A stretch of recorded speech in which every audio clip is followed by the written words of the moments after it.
I left mine in there. The agency. Yeah.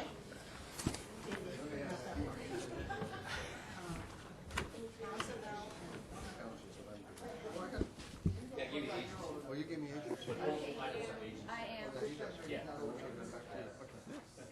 I'm over the age for retirement. There you go.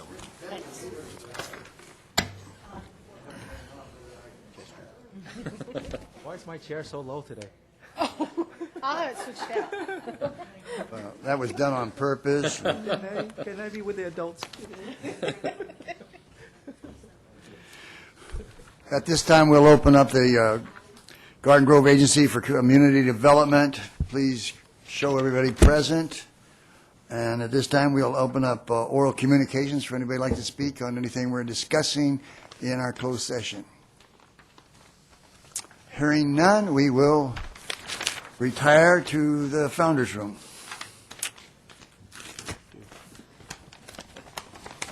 More of a production coming in and out.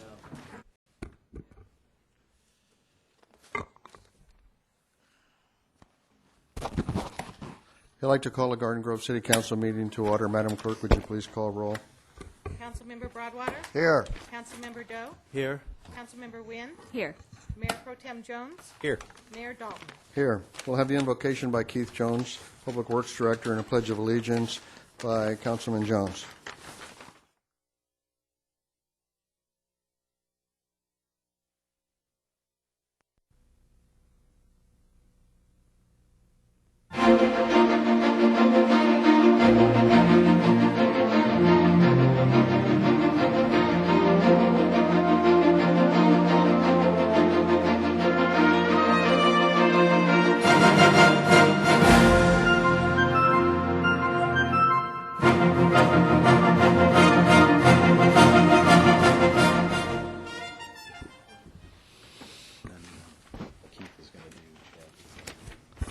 Okay, I see we have some presentations. Yes, we do, Mr. Mayor, and I'd like Human Resources Director John Clark to make the first presentation.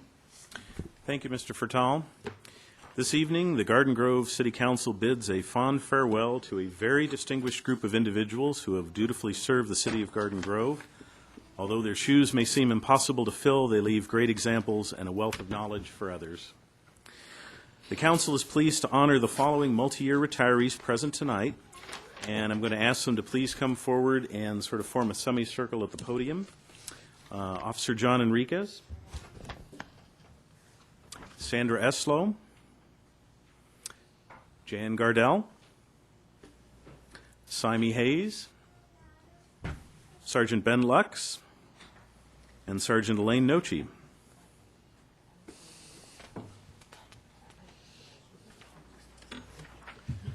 We begin with John Enriquez. It was on May 16, 1983, that John joined the police force as a patrol officer. He immediately worked on the Buena Clinton Task Force to address issues in the city's toughest neighborhood.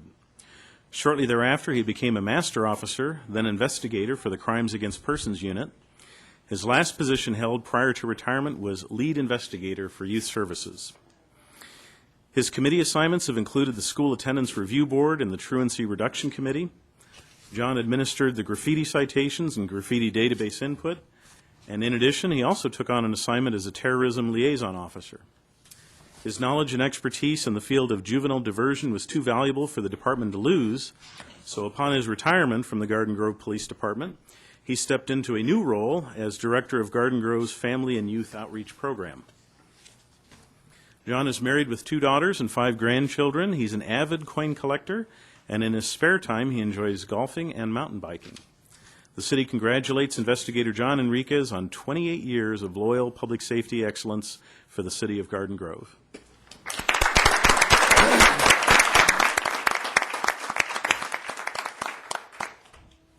The next honoree is Sandy Eslow. Okay. For the past 23 years, Sandy has been part of the Community Development Department. She is retiring as a principal office assistant in the Building and Planning Division, but started her city career in code enforcement. For the past 10 years, she has enjoyed the opportunity to represent her coworkers as a member of the Garden Grove City Employees Association, of which she is the outgoing president. Her work with the Employees Association demonstrated her commitment to customer service as she worked tirelessly to ensure the workplace rights of her coworkers. A highlight of her OCEA tenure was the passage of the association becoming an agency shop. It was important to her to provide a personal touch by encouraging an open-door policy with members to listen to their concerns.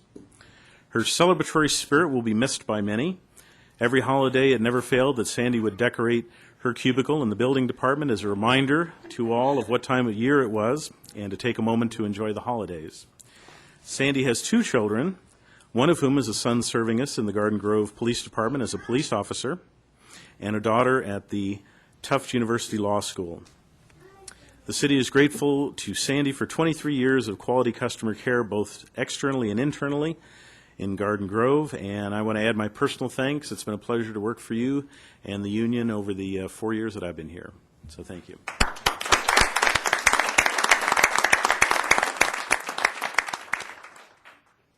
The next honoree is Jan Gardell. Jan began her career in the Human Resources Department, but for the last 20 years has been part of the Community Development Department's Housing Division, better known as the Housing Authority.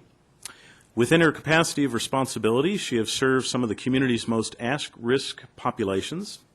As a senior housing specialist, Jan is a grant writer par excellence and facilitates the Family Self-Sufficiency Program, guiding thousands of families towards self-sufficiency, at least in terms of housing. One of the biggest rewards is witnessing families as they become fully sustainable. Jan enjoys being outdoors, either hiking, gardening, or studying nature. She also loves yoga and reading and adores her cat, Princess. The one thing she'll miss the most are her fellow employees and the positive customer service environment that she was a part of for so long. Her commitment goes beyond work. She is also a volunteer for the American Association of University Women. The AAUW works towards advancing the equity of women and girls through advocacy, education, philanthropy, and research. The city honors her 21 years of unsurpassed service to the residents of Garden Grove.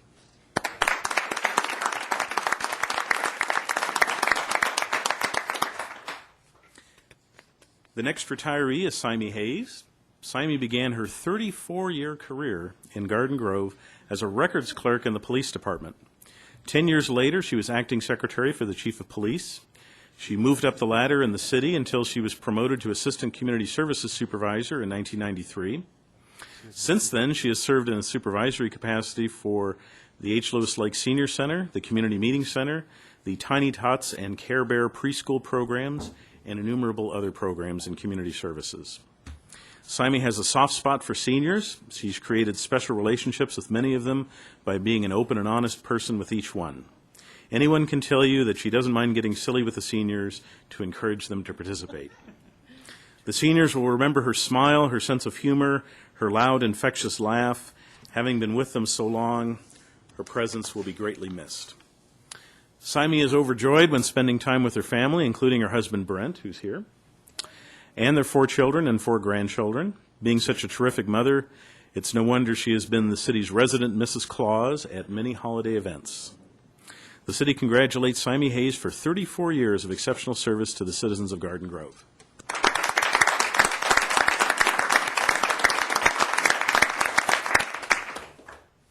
The next honoree is Sergeant Benedict Lux. In February 1981, Ben Lux joined the Garden Grove family as a police recruit. 4 months later, he was hired on as a police officer, and in a short time, only 4 years, he earned the title and was promoted to master officer.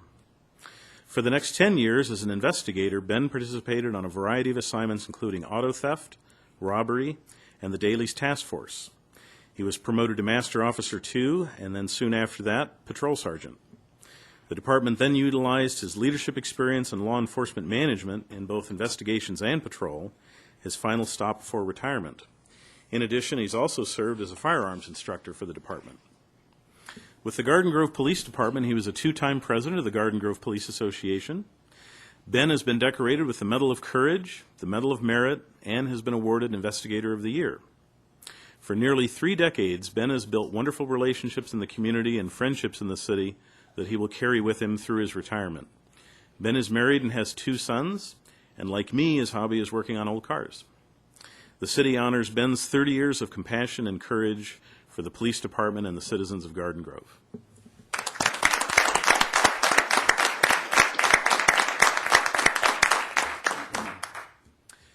The final honoree tonight is Elaine Nochi. Elaine first served the city as a reserve officer in September 1981.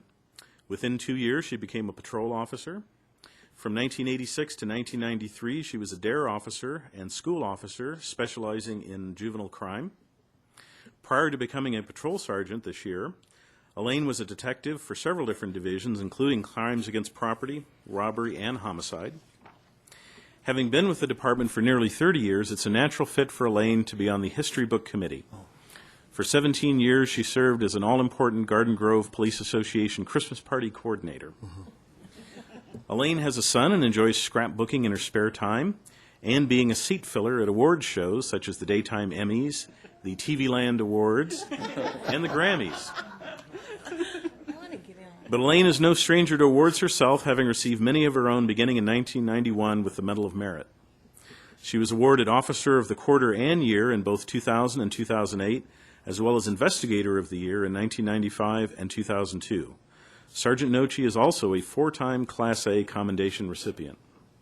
The city honors Elaine Nochi's 3 decades of abiding dedication and long-lasting service to the city of Garden Grove.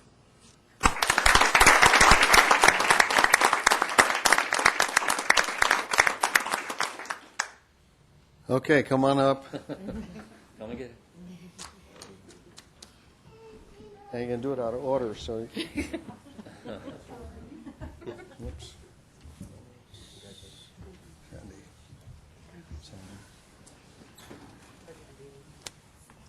Lane. Stay up for a picture. It wasn't my award. And it wasn't Elaine's. I got to Oh, it was Simon's. Hey, it really was. Okay.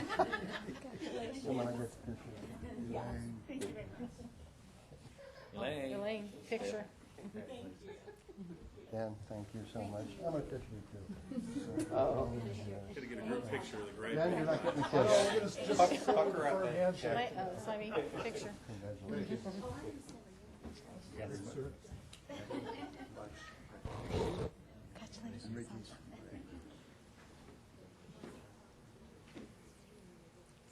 We'll have a picture taken, and each of you will have an opportunity to Shift a little spend a bit. few moments up there if you like. Center yourselves. Center yourselves. Okay.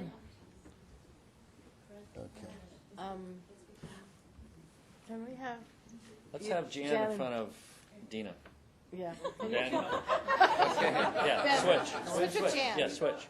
Okay. Yeah, so we can. We got guys at the end. Okay. There you go.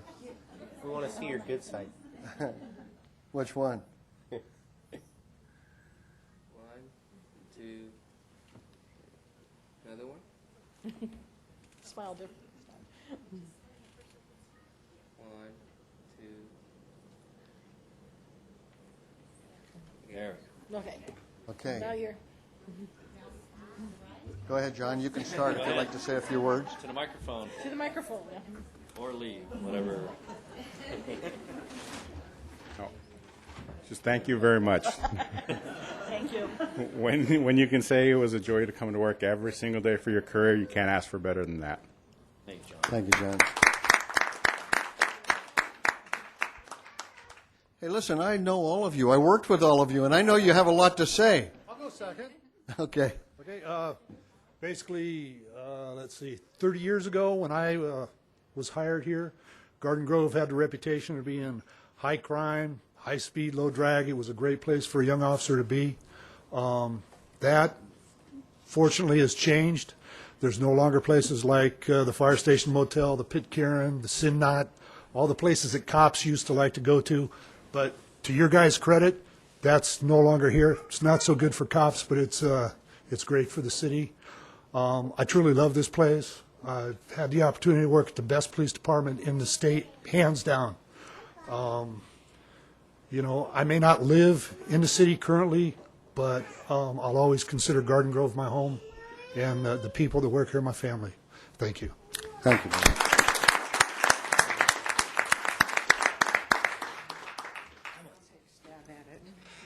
Well, I may be leaving the city of Garden Grove here, but I've left something very important to carry on my feelings and my love for the city, and that's my son, Stephen, who's currently a police officer here with the city. So take care of him while I'm away, and thank you so much for all the cooperation that we've gotten through our negotiations in the association. We've always felt that you treated us well, and we expect that. We'll help you through the tough times, and we'll be there with you. Thank you. Thank you, Sandy.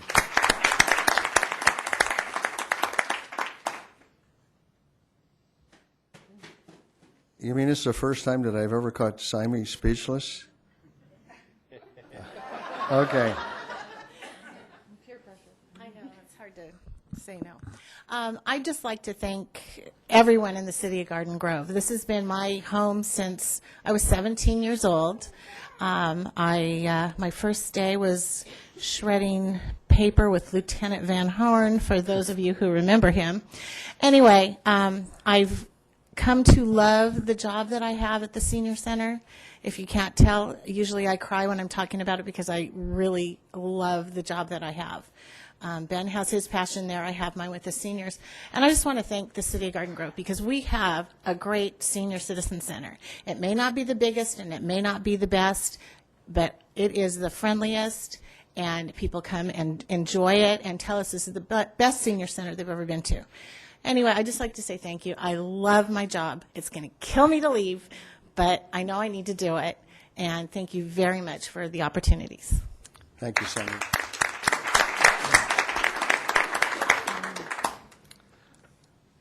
Okay, you have another spotlight? Yes, we do, and I'd like Keith Jones to make this second special presentation. Thank you, Mr. Fertel. Tonight, the Garden Grove City Council bids a heartfelt farewell to an individual with a 42-year public service career, 6 of which were spent serving this community. Will Chet Yoshizaki please come forward? Chet's career in municipal government began in 1968 as a planning intern for not one, but 3 cities, Santa Fe Springs, Glendale, and Montebello. Just 2 short years later, he became a planning assistant for the city of West Covina. Chet had a remarkable 18-year career there, rising through the ranks to become director of the redevelopment department. During Chet's nearly 20-year tenure with West Covina, redevelopment boomed. Under his guidance, the city completed over 600,000 square feet of new office and retail and countless other projects. Chet then took his show on the road to Riverside, launching a marketing strategy that resulted in the expansion of 39 companies, the creation of over 2,500 new jobs, and $100 million in new private investment, and 2 million square feet of new construction. Having saved Riverside, Chet took his economic development expertise to the city of Long Beach, where his visionary style and quest for innovation resulted in the creation of a $10 million loan program for commercial businesses and the expansion of economic development programs aimed at small businesses. Chet then came here to Garden Grove in 2004, continuing, nurturing, and expanding our successful program of tourism-related development. On the small business front, Chet also made attraction and retention a priority by establishing the Mayor's Business Breakfast, the Mayor's Business Link, and the monthly Business Spotlight. Despite thousands of projects over the years, Chet will tell you that his greatest accomplishment has been the development of his employees' careers in the municipal government. 7 of his former employees now serve as community development directors, and 1 of his former employees now serves as our city manager. At this time, the Mayor and City Council would like to extend their gratitude to Chet Yoshizaki and present him with a resolution of commendation, which the Mayor will read from, honoring his dedication and service to the city and community of Garden Grove. The city is honored to have counted Chet as a member of its family and wishes him continued success during his retirement years.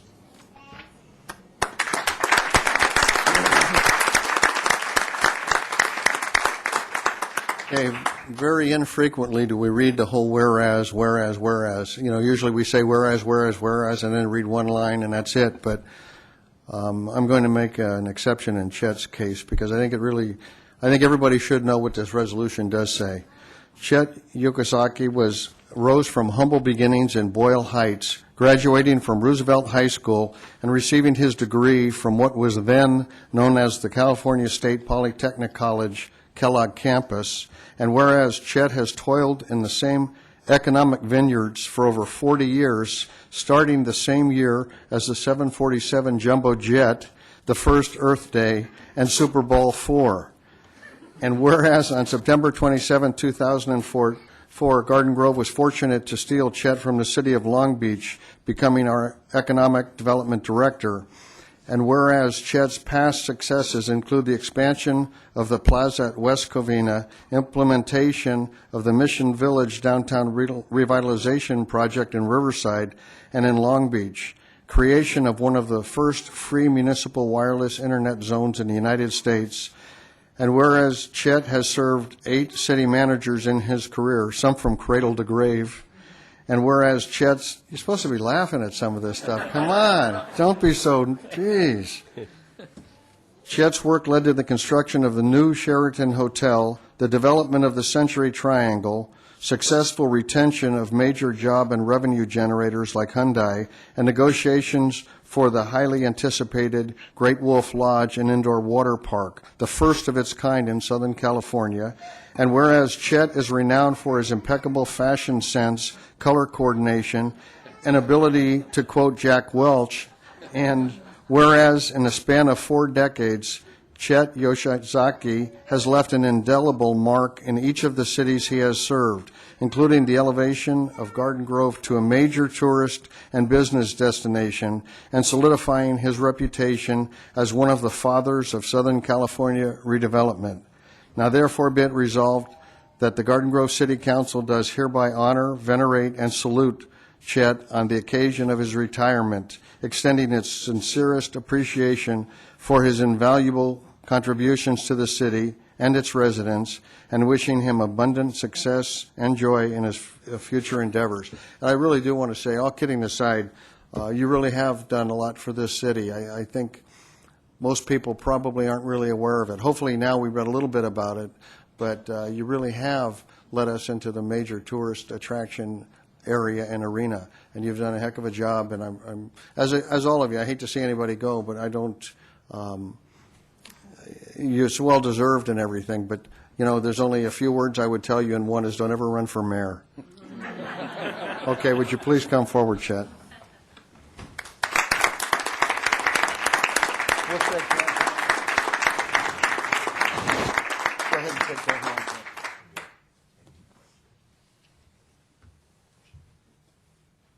I wanted you to shake hands first because you're not going to have a free hand when I give these things to you.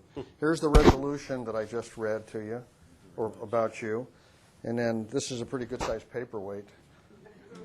I didn't chip this one, I promise. Okay, we'll take a picture and then as many words as you would like to share with us. 1, 2. Ready? 1, 2. Yep.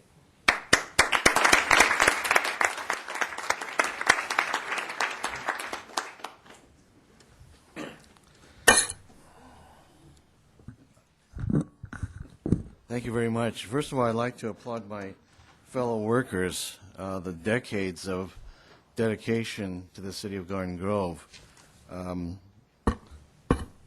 I've been in public service for over 40 years, and I did stay in one city for about 28 years. But as a redevelopment director, when you rebuilt the projects you built the first time, it's time to leave. Mayor Dalton, members of the City Council, Chair Broadwater, members of the Redevelopment Agency, Matt Fertel, members of the other staff that are present tonight, and the greater Garden Grove community. I want to thank you very much for your kind words and your recognition upon my tenure with the City of Garden Grove. Last year I concluded my 5th year with the city, and also celebrating its 5th year was the Land Rover on the far side of Mars. You're probably wondering why I'm bringing up the Land Rover or Mars. There are some similarities and contrasts that I thought might be interesting. Aside from our 5 years, during those 5 years, we have covered much territory, we explored new horizons, and the scientists really didn't know if the rover would even last that long. Likewise, Matt didn't know if I would last 5 years, because when we first established our partnership in Garden Grove, it was supposed to be a short assignment. Now, only the Land Rover could claim that the experience was out of this world. I can't claim that, but I must say my journey has been equally rewarding. The Land Rover has been exploring barren land. By contrast, here in Garden Grove, the prospects of redevelopment, revitalizing the Harbor Corridor, International West, the development of new hotels, the prospect of a great water park hotel, the survival of the city's core retail business in spite of an anorexic economy, and the continued reinventing of local businesses have been far more exciting than the rocks and sand that the rovers picked up. My apologies to NASA scientists. Not really. I'm not into sand and rocks. Under the leadership and vision of this council, the city manager, Matt, whom I've enjoyed working with, we've had a great 5-year run. We've been able to implement the city's 3-year plan, and wherever possible, we solidified the economic base. We shifted our paradigms when confronted with challenges. And while I leave my fingerprints on a number of important projects in town, I believe that the ones that I would cherish most are the partnerships and relationships that we have been able to establish over the last 5 years. Together, we worked with hotel developers, not only to build hotels, but in planning for the years ahead. We solidified partnerships with Ms. Margolin, the Chamber, and many of its board members, like Dr. Malo, former Councilman Harry Krebs, and Sandy Thomas, and all the board members, where we've been able to really include and bring in the businesses here locally that have been the heart of Garden Grove.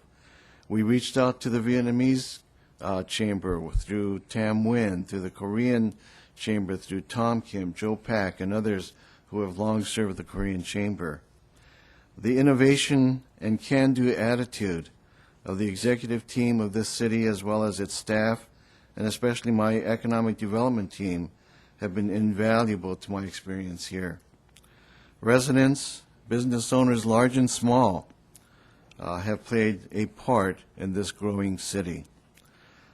The list of people are too numerous to credit, but they are the ones who have added value to my time here. The number of new friendships may not equal the 250,000 photographs that the rover has sent back over the last 5 years, but who knows, maybe its value will become more important to me if I'm ever selected as the economic developer on Mars. Thank you very much. Thank you, Chair.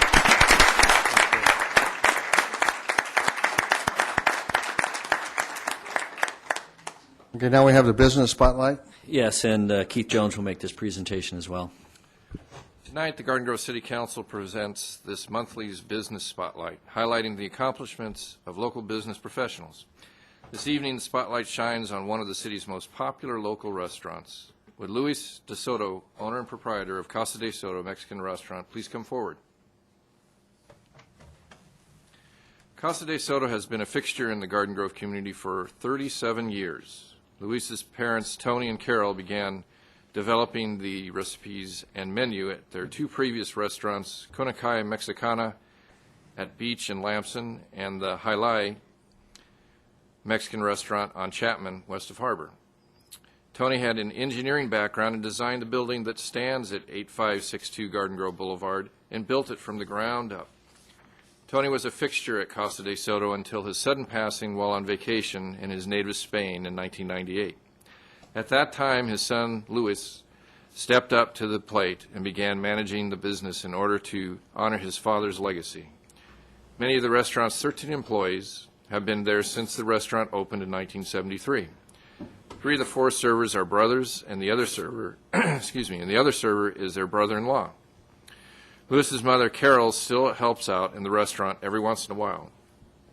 The regulars at Casa de Soto range from guests who used to frequent the Konakai or Hialeah, along with the second and third generation family members, many who now show their children baseball and soccer pictures of mommy or daddy hanging in the lobby. Neighbors and locals have recently begun to call Casa or CDS their favorite Mexican restaurant. The mission statement of Casa de Soto is quite simple: sell tacos. The restaurant is known for their famous margaritas and popular food items like chili rellenos, chili verde, and the weekend editions of carnitas and pozole. The popular lunch special includes 1 entree and a generous portion of chips and salsa, beans, and rice. This will set you back a whopping $6.25. With tax. Which includes tax. You can relax and enjoy dinner in the lounge, which is a cozy room with rounded booths, or eat in the family room, which is the central dining area that can accommodate groups up to 8 people. Casa de Soto also has a banquet room with flexible seating from groups ranging in size from 4 to 50 guests. When asked what the most interesting thing about owning a restaurant was, Luis laughed and replied, "It owns me."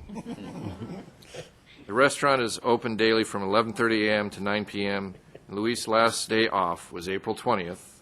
He enjoyed that day at the Long Beach Grand Prix. At this time, the Mayor and City Council would like to present Luis de Soto of Casa de Soto Restaurant with a certificate of recognition and a gift as the July Business Spotlight honoree. Garden Grove salutes you as an outstanding business owner in the community.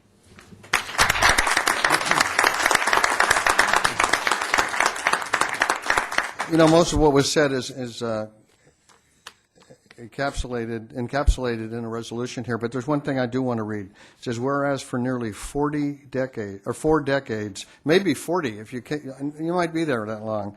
For nearly 4 decades, Casa de Soto has been a priceless pearl in a sea of restaurants on Garden Grove Boulevard that represent an important part of the economic, demographic, and cultural makeup of Garden Grove. And you know me, I've been eating there since 1973. So if you haven't been, what's the address? 8562. 8562? 8562. Garden Grove Boulevard? Garden Grove Boulevard. Okay. Between Newland and Dale. Okay, now I'm going to give you, I want you to come up, we'll shake hands, take a picture, I'll give you these awards, then you can spend a few moments up there, and you can give us the address 2 or 3 more times if you want. And the website. Come on up here. I'll let you shake hands with everybody. Thanks for being out that many years, and you'll be that many more, I'm sure of it. Congrats. Yeah. And they worked out, too.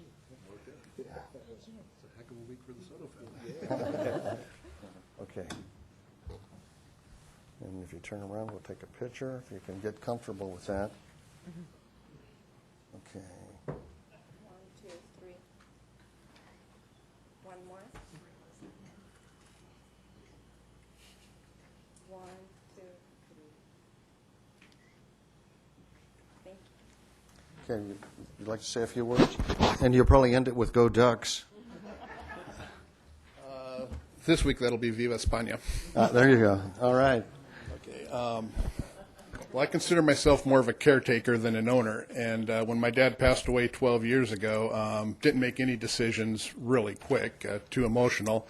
But between there being enough public desire for our brand of tacos and chili rellenos and our staff being there forever, pretty easy decision to stay. I'd like to, this is an honor, but it's not for me. I accept it in the memory of my father, Tony, on behalf of my mother, Carol, my brothers, Pepe and Andy, most importantly, my phenomenal staff. You mentioned a few. I'd like to mention them all by name because they deserve it. Many know them. They know Jesse, Alfonso, Antonio, Jose, and Fernando are my servers and my front people. I get by with 3 bussers. I got Joaquin, Martha, and Alberto. And in the back, we do everything with only 4 guys. We got Fidel Salvador is my head cook, and Gumaro and Ismael are my other cooks. So without them, they're the ones that really keep it going. I'm sort of a caretaker, and just keep them pointed in the right direction. things are a little easier today than they were even 12 years ago. My dad didn't have the benefit of something like casadisoto.com. You ask the address, casadisoto.com, go. You got a map, you got the menu, you can meet there. Did you say casadisoto.com? Casadisoto.com. Oh, okay. CASADESOTO.com, right there.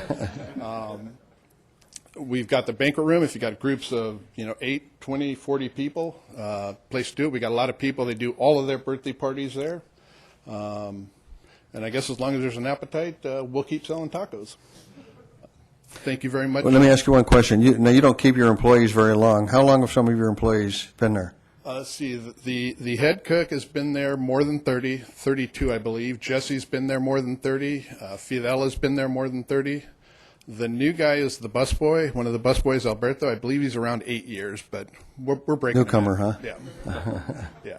So they're obviously phenomenal. It gives me the opportunity to sneak down and get awards which are rightfully theirs. But it's been a pleasure and really appreciate it. And what's the address again? 8562. South side of Garden Grove Boulevard between Dale and Newland, or if you're not familiar, between Beach and Magnolia. And you can find that on the computer? On CasaDeSoto.com. Okay, thank you very much. Thank you. Thank you. Thank you.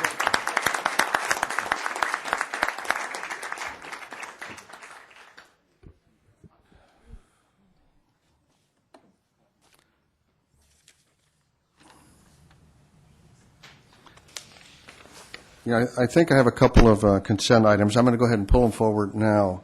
6B and 6C. 6B is a resolution of commendation honoring the memory of Carl Richardson, Care Ambulance Service founder. I believe there's someone here from Care Ambulance. Yes. Okay.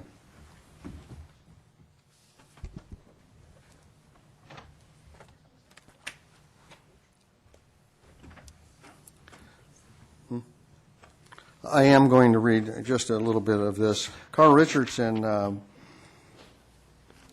was 51 years old when he started Care Ambulance, and he started with one ambulance operation in the city of Garden Grove, where he had his home. Together with his wife, who he married in 1950 in Inglewood, he expanded the business and the capacity to provide invaluable jobs and opportunities for thousands of local residents.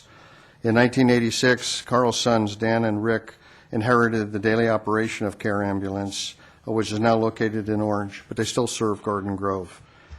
And if you knew Carl, you knew his unrelenting work ethic and passion was balanced with an unconditional love for his family, as well as longtime hobbies of watching McHale's Navy, Dean Martin, or the Anaheim Angels. On June 27th, at the age of 92, he found eternal peace and tranquility.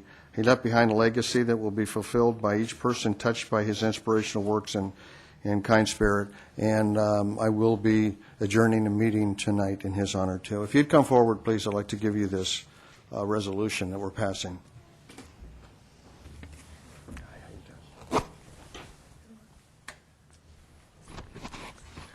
Why don't you turn around and get a picture? Okay. Yeah.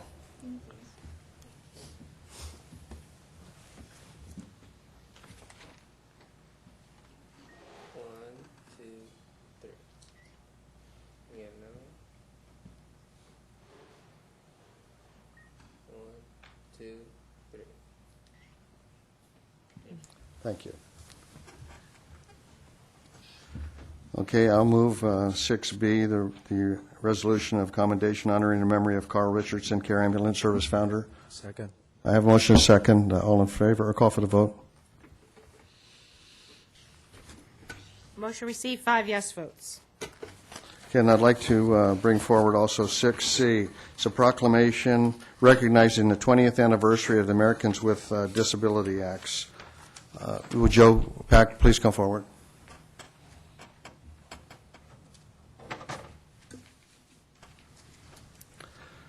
Okay, this is a resolution honoring the 20th anniversary of the American with Disabilities Act. On July 26, 1990, President George H. Bush signed into law the Americans with Disabilities Act to ensure the civil rights of people with disabilities. And the ADA has expanded opportunities for Americans with disabilities by reducing barriers and changing perceptions, increasing full participation in community life. And on the 20th anniversary of the Americans with Disabilities Act, the Garden Grove community renews its commitment of equal opportunity for all while supporting the principles of the Americans with Disabilities Act. So, Joe, would you please come forward? I'd like to present this resolution to you.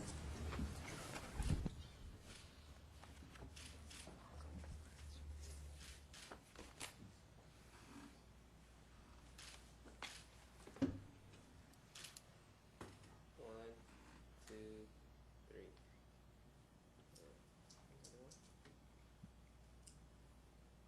One, two,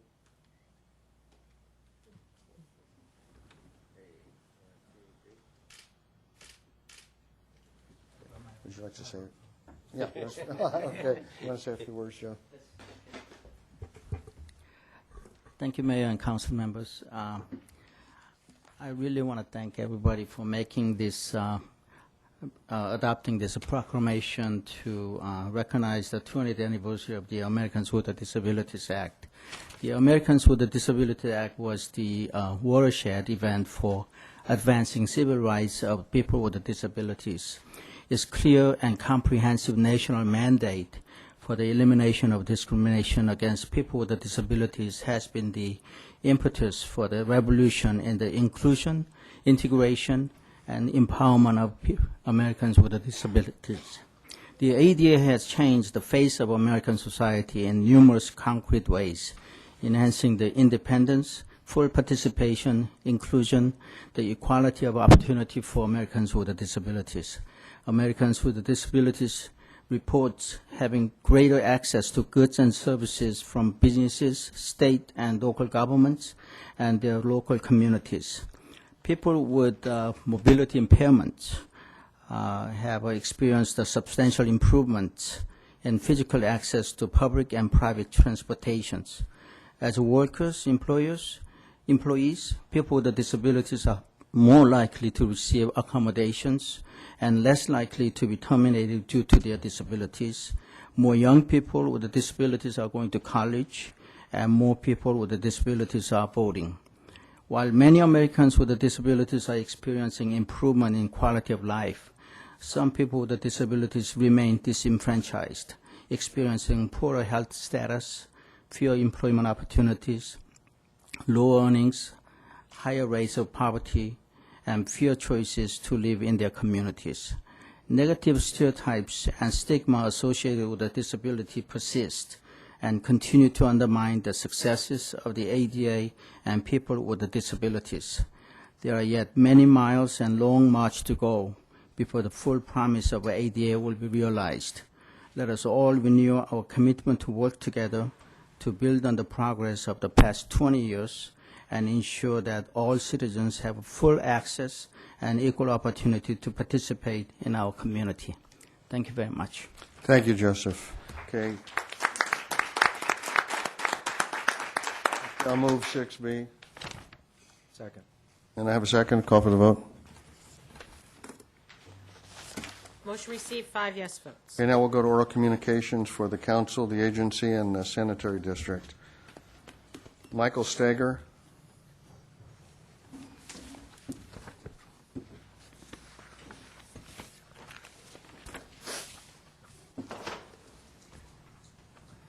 Good evening.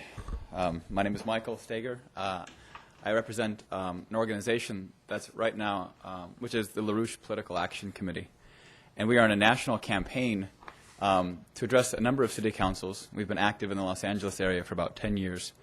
And 2 years ago, actually about 3 years ago, we appealed to city councils then to call for a resolution on a moratorium for all home foreclosures. Because we said the problem was in the financial system. There was large financial houses and investment houses and a secondary market, as you might know, in mortgage-backed securities that created the problem in the foreclosure problem and the skyrocketing levels of housing prices that then crashed. That wasn't done. We now have huge amounts of foreclosures over the last 2 years. And now we have an ongoing and increasing financial risk. So we've come back now to city councils because there has been a fight at the national level to address this crisis, but to no avail. And what I mean by that is that a specific issue came up in the United States Senate and Congress on the recently passed financial reform bill, which was the Glass-Steagall resolution. It was put forward by Senators McCain and Cantwell, with others like Feingold and Harkins involved. 2 were submitted in the House to the Financial Services Committee. So this has national attention. It's been addressed by Congress, but it needs to be weighed in on the local level. And this is why.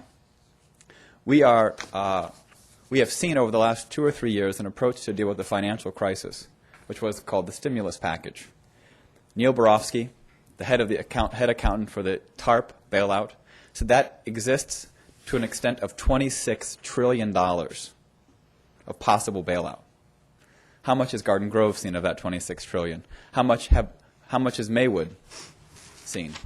How much have many cities and states? How much has California seen that's actually solved the kind of budgetary problems we now see taking place across the country? These aren't budget things like we're cutting music out of schools. This is like we're just shutting down schools. We're shutting down fire departments. We're shutting down police departments.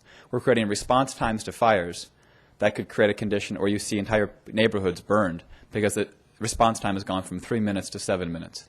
If it hasn't happened here yet, it will, because there's no end in sight to the shortfalls in revenues because of a collapsing economic system, increasing unemployment, and no lending practices from these banks.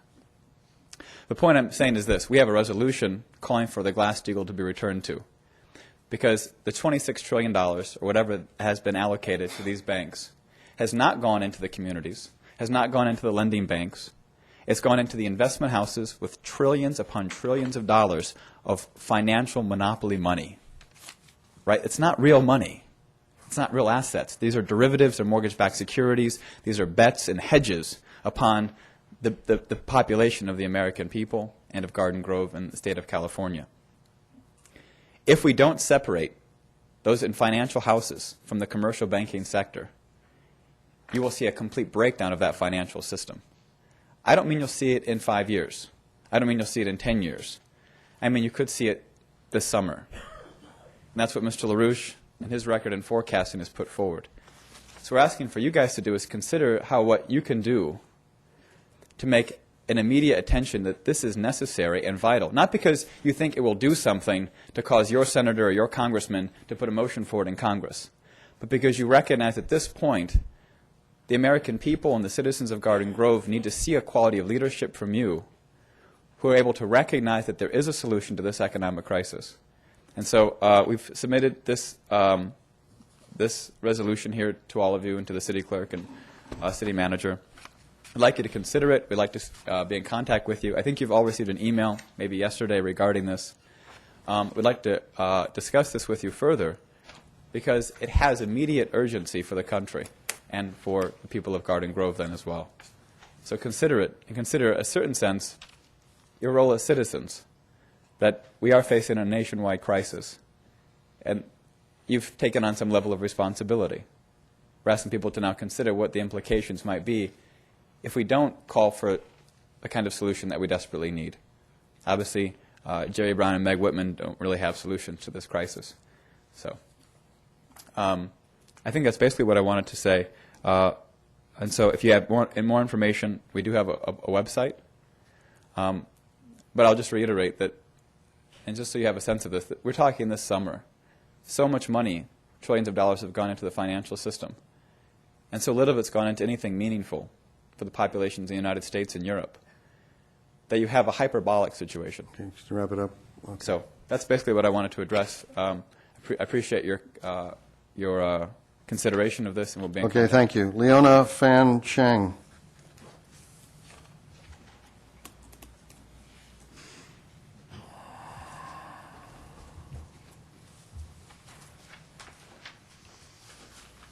Mayor, Councilman. My name is Leona Fan Cheng, and I'm also a volunteer with LaRouche Political Action Committee. And I'll just follow up on some comments that, mostly just a little bit going through what the bill is, and you'll get a sense of it from reading it. but also just a little bit on historically what it is.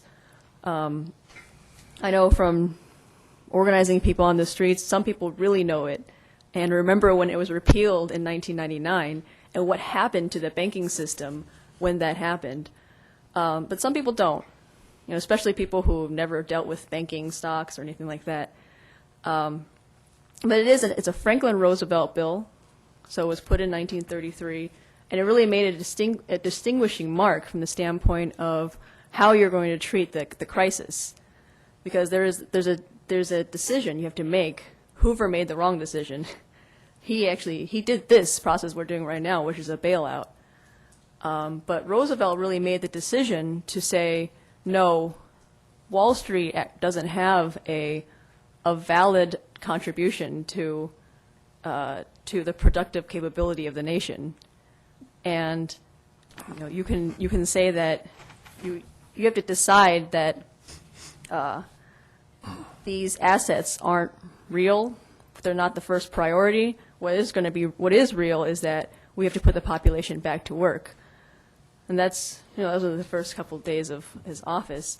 And this is what we need to think about now as a real decision amongst us, amongst this our push for real policy nationally. And so that's what this represents. It does have that historical relevance too. That it's a Glass-Steagall 1933 bill. But in the context of this, you'll see in the emails that the idea now for credit has to be this 50-year-long goals, and it actually is a space program. It is these things that we should have had as a first world nation, going from nuclear desalination, which California should definitely have, maglev trains, right? These longer term projects that define the productivity of a nation. So you get a sense of that's the whole package. It has to start with this, though. It has to start with defining what is real and what is just on the computers as expected value, that somehow we're supposed to cut enough out of everything in the state in order to pay for. So get a chance to look through that, and then, yeah, definitely we'd like to meet with each of you and discuss this more in depth and see if you have questions. And then these are things you can also sign on personally as just personal support, but definitely be best to ask for to put on the agenda this resolution be passed through the City Council. Okay, thank you. Thank you. Peggy Bergen.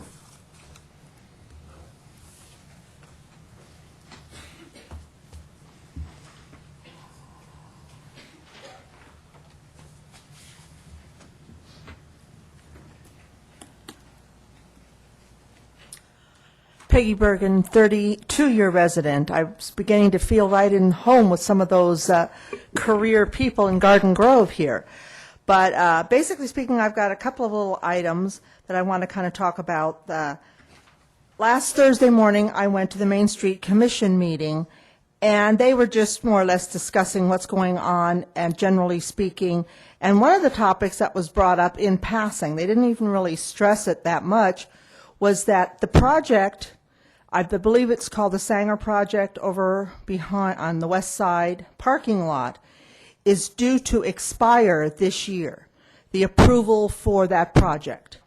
Now, inasmuch as we have seen nothing done in, I believe it's 2.5 years or something since it has been passed, nothing has been accomplished on that project. Nothing has been started. They've never even pulled up permits. So my idea would be, just when they come back, do not approve it again unless they have a start date, the financial plan in place to start, because we definitely do not need another Galleria project that will be started and left as a skeleton along a major roadway.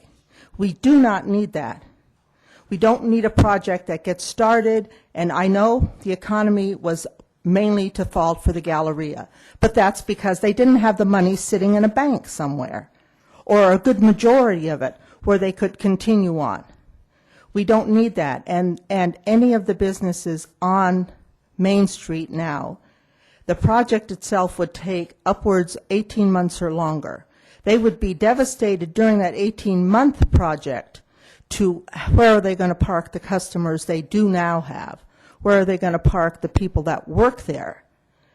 What will happen if the project gets a start and doesn't finish? There's no parking then, and there's no project, and there's no underground parking. So be very, very careful when this project expires that you don't just pass it again through. Look very, very closely at where their financing is, and would they really be able to start up on January 1st or 2nd with the project, or would they be another 8 or 9 months waiting for money and whatever. Number two was, the other day I was taking a walk over at Twin Lakes Park, which basically I haven't gone for a long time, and I should. But I got talking to some of the people in the park, and they were telling me about a meeting they had gone to for a future transformation, I want to say, of the park, different changing of the uses. I had heard 2 or 3 years ago that they were going to just basically remove 90% of the park and just make it a water storage area, which I find very devastating because I live on that side of Garden Grove. I live on the east side of Garden Grove, and there are no parks. There's nothing. There's nothing for citizens to go out and walk and spend time with. We have a very small one on West Street, but that's overutilized most of the time. It has soccer games, it has family groups, it's busy. So the Twin Lakes Park is a very nice, large park. Now, according to this project, that these fellows that had gone to the meeting, they were saying that the project should start in February of 2012 and take approximately 20 months, concluding in the fall of 2013. And during that time, of course, the park would be just about totally closed. And in the process, they would remove 218 trees, approximately, mature trees that Garden Grove has maintained over the last 30 years, because I have lived in Garden Grove, and that was a gorgeous park 30 years ago, and would be replaced with approximately 50 California native plants, which basically means they're going to turn into shrubs. They're not going to turn into towering trees, lending any shade for the people that come there. One of the things they say that they were planning on putting in was soccer fields. I don't mind that. We need more activity fields. But why don't we put in a softball field too? My kids played 10 years in an orange team because there was no teams available for senior grown-ups to play in Garden Grove. So also, when they do that, they would cover up the island in the center, which is a natural refuge for wild birds. I mean, we get tree awards every June. And I don't understand why. Do those people ever come and look at Garden Grove and take pictures from year to year and see how many trees we destroy every year and we replace them with little tiny shrubs? My last topic was going to be on the water park, but I will bring that back on August 11th for you guys. So hang in there. I'll be back. Bye-bye. Okay, Lee Ostendorf.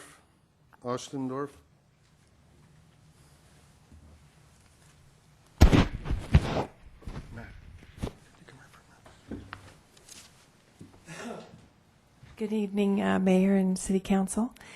My name is Lee Ostendorf, and I am the Certified Farmers Market Manager and Operator that is requesting to bring a quality farmers market to Main Street. And just letting you know I'm in the audience, and if you have any questions, I'll be glad to come up and tell you about it. Thank you. Thank you. Gary Brown.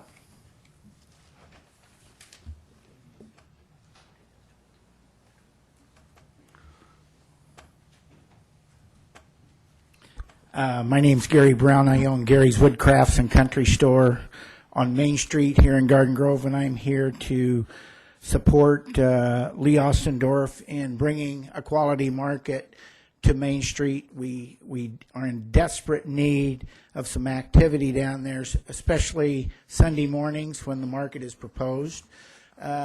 She has been in the business for a lot of years. I actually am a vendor at 2 of her events. My business started back in 1996 as a vendor at the Garden Grove Strawberry Festival.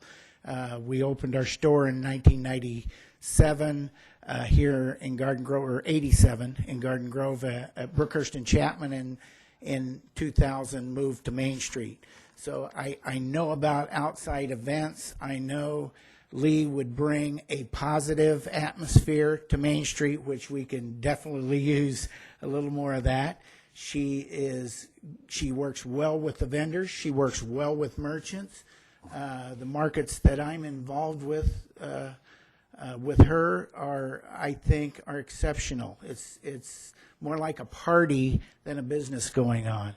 So if you take her in consideration on it, I know she would do a quality event for us, which I think the first attempt kind of fell short, but she definitely knows what she's doing. She's got a group of great vendors, great farmers, and I think it would be good for Main Street Garden Grove. Thank you. Thank you. Leo Slackett.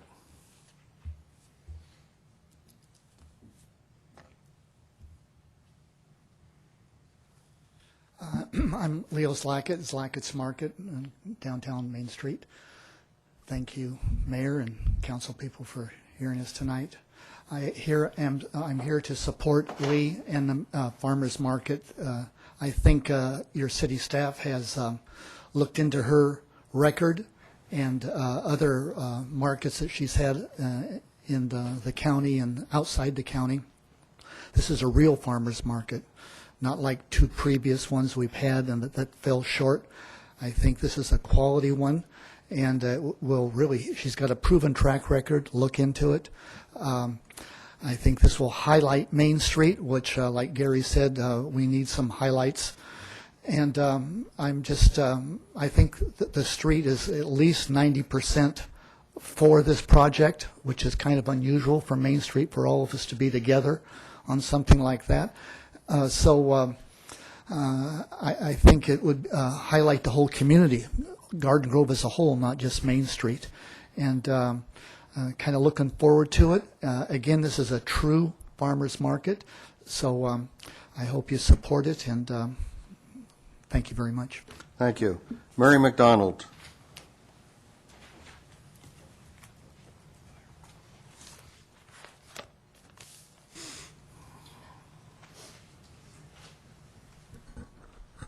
Good evening, Mayor and City Council.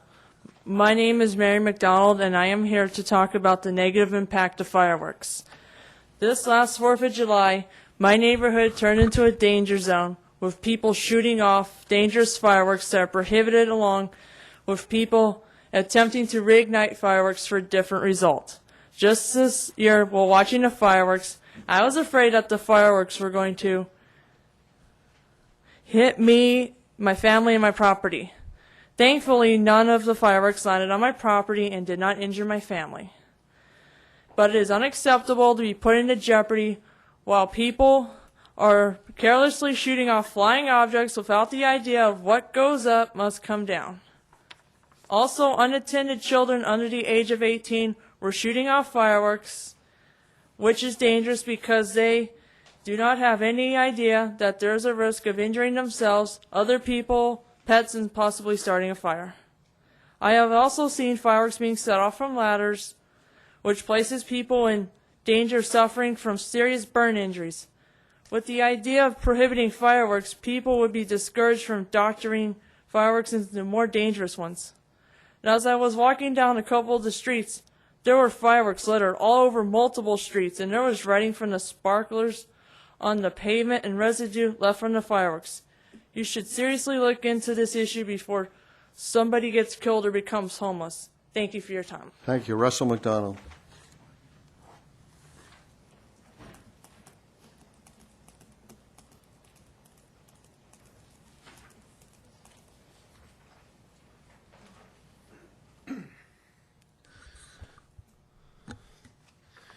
Good evening, Mayor, staff, members of the City Council. My name is Russell McDonald, Jr. I am here once again to talk about fireworks. This last 4th of July, my neighborhood was nothing but a war zone. People were setting off fireworks set up on ladders, scaring other people and their animals, including my mother's cat.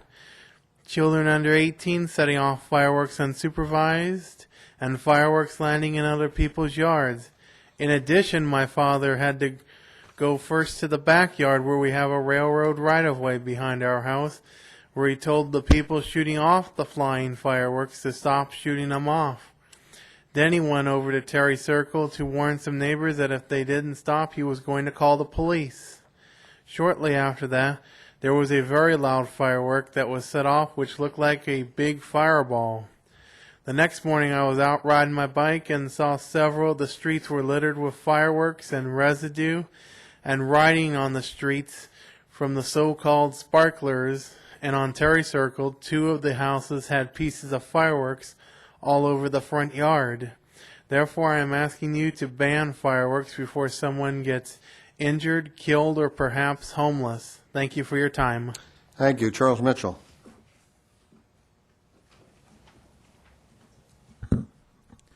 Good evening, Mr. Mayor, members of the council, and staff. Initially, I wrote out a card because I wanted to speak on the farmers market issue. I think it's marvelous that we can have a good farmers market on Main Street to bring people to our city, to visit our various businesses along Main Street. And from what I've heard so far, it sounds like we finally have a very good farmers market coming to Main Street if it's approved. However, I would object to one thing, and that would be allowing any type of competition that is going to hurt the businesses on Main Street. If you're going to have vendors that are selling any kind of food, let's make sure that they're not competing with the same food that's sold on Main Street. I mean, what's the point of having a farmer's market to help Main Street if you're going to take away from their business? So that's one of the caveats I would have. The other problem is parking. And this is a serious problem that has been ongoing, particularly since the issue with the colleges closing down major portions of the parking on the east side of Main Street. Now, I know that there are several things that are in the process of being discussed with the colleges to allow some more parking on the east side. But with the prospect of the development going on the west side, it may become a situation where even having a farmer's market on Main Street will not help us because there won't be any place for our visitors to park. And so I think we need to look at this issue very seriously and see where we can find the additional parking that will be needed for another attraction on Main Street. Now, the other issue that I decided I wanted to talk about tonight is shopping carts. Now, you have a resolution on the agenda regarding shopping carts. I worked in retail for 33 years, and for 26 of those I was in management, and part of my responsibility was dealing with shopping carts. And I can tell you that the cost of shopping carts to stores is one of the major costs related to operating. Every month I would go around and I would go through the entire neighborhood around whatever store I was working at to locate our shopping carts, and then when I got back, have someone go out and pick them up. And it never failed that we would have as many as 50 or 100 shopping carts scattered throughout the neighborhood. But what a lot of people don't think about, although the issue of shopping carts seems to be convenient for people to take their groceries home from the store, each shopping cart is worth a lot of money, particularly during peak seasons. At Christmas time, a shopping cart for a major department store is worth about $3,000 a day, because people can use that shopping cart again and again and again when they do their shopping in the store. So the stores do not want to allow people to take their shopping carts, and trying to prevent it has been a real headache. A lot of stores have tried various methods such as electronic monitoring and things like that. But I would hate to see the city council penalizing our department stores and shopping centers with some kind of an ordinance that's going to cost them money, when I would rather see some enforcement on people that take the shopping carts from these stores. Let's see if we can encourage them to leave the shopping carts there and maybe buy a folding portable cart that they can take with them. That way, they can use the shopping cart when they're at the store. When they get through making their purchases, they have a folding cart to put them in to take it home.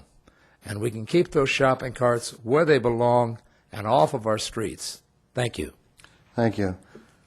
I'm going to close public comments, oral communications at this time. I do have a question. One of the things I think that Peggy brought up was about Twin Lakes Park, and I just had an inquiry Friday about that, and I asked Keith Jones to look in that. Keith, can you tell me what you found out so far?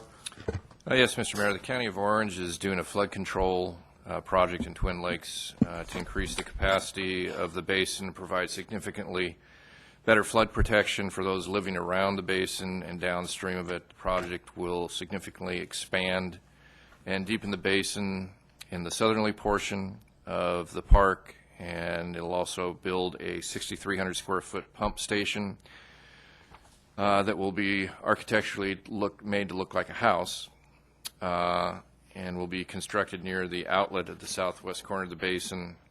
Pump motors will run only during maintenance and storm flows, so that the basin will have capacity for subsequent rainfall events. I believe it's increasing the capacity of the basin to the standard of I think it's a 100-year storm. But whatever the basin is now, it's deficient in what it can handle. The expansion of the basin will cause, or will add for a filling in of what's known as the northerly lake, Twin Lakes. There's a small sidewalk that, when the lakes are down, separate the major lake from the smaller northerly lake. So the northerly lake will be filled in, and a rectangular play area will be developed with soccer play fields, or it could be used for any other type of play activities there. Perimeter road that goes around the walking trail, as we refer to it, will be out of service during the construction and will be reestablished and realigned to fit the new configuration once the project is done. Project manager for the county is Mr. Jim Volz, V-O-L-Z, and this is a county project. The city staff is working with the county and giving our input, but it is their project. Who owns the park? The majority of the park is owned by the County of Orange. We have a small play area that is city property, but it's mainly around the play area and the bathrooms there, and that's it. Okay, I didn't mean to cut you off. Go ahead if I don't want Mr. Voles can be contacted at area code 714-834-2037, and I'm sure he'd be happy to answer anybody's questions. Thank you. Mr. Doe, do you have a comment on that? Yes, Mayor, thank you. Actually, I was involved in that project from its inception prior to my departure from Supervisor Nguyen's office. And if you can think of the storm drain as almost like a beach where it slowly slopes down, so you have a large area of the drain that is very shallow. And so you end up losing a lot of surface, but you don't hold a lot of water. The capacity to catch the storm drain is very limited because of the shallowness of the slope. So what the county has proposed to do is, instead of wasting all that land, we reclaim all that land, the shallow end of the lake, reclaim it for recreational use. You mentioned earlier, Peggy, about the lack of park space on the east side of our city. So what this is going to do is the county is going to deepen the reservoir and then reclaiming that shallow part of the lake, and then use that reclaimed area for a soccer field or a basketball court, whatever use you want to make of it. It is their project. It does impact some of our land, but I think overall, as a city, we will gain from this project because you will have an area around that vast area where people can ride their bike, they can walk, have picnics, and also have playgrounds. One of the things that we looked at, and it kind of gave us the impetus to start thinking about this project from Supervisor Nguyen, was the fact that there is very limited capacity for us to have like AYSO leagues in the city. You know, a facility where we can rent out to have, softball league or AYSO. So a lot of our young people have to go to other cities to participate in these leagues. And so by reclaiming this land, we can actually, the configuration they put out, the county staff, I think flood control department, the way they laid it out, I think they're going to have like between 6 and 8 soccer fields. So you're going to have a pretty good, a fair number of soccer fields, that you can have league play in. And I think that's a big plus for our city. Thank you. Okay, any other council members have been making any comments? Councilman Doe, did you know anything about cutting down 200 trees?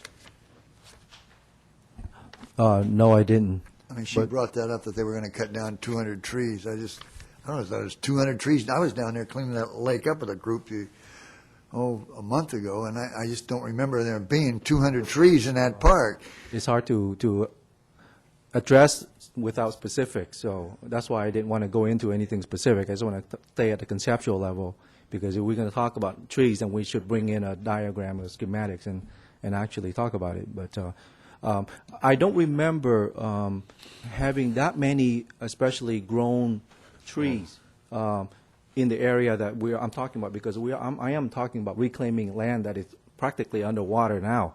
So it's hard to imagine there's a lot of mature trees in the area I'm talking about. So it's hard to address that. Yeah. Would you be able to find out and report back to us? Sure, I can try. Okay, yes. as far as the 200 tree issue. Sure. Thank you. Any other comments? Well, I'd just like to say that Peggy made a swipe at this being a tree city. And you get up on top of one of the hotels and look west and east, and there's nothing but trees. But if you look over towards Anaheim, you don't see any trees. We have a much better population of trees in this city than our surrounding other cities. So I think somebody ought to take a look at what they're saying, because there is a tremendous amount of trees in the city of Garden Grove. Yeah, and they don't give the Arbor Day awards and everything, they do some research before they make those awards out. Yeah, we or shouldn't be select cities. bad-mouthing them. Yeah, okay. Ms. Nguyen. Yes. Back to the shopping cart ordinance. Matt, could you please look into the cost of that and just make sure that if the cost is an unreasonable financial burden to the shop owners, that we could do something to accommodate or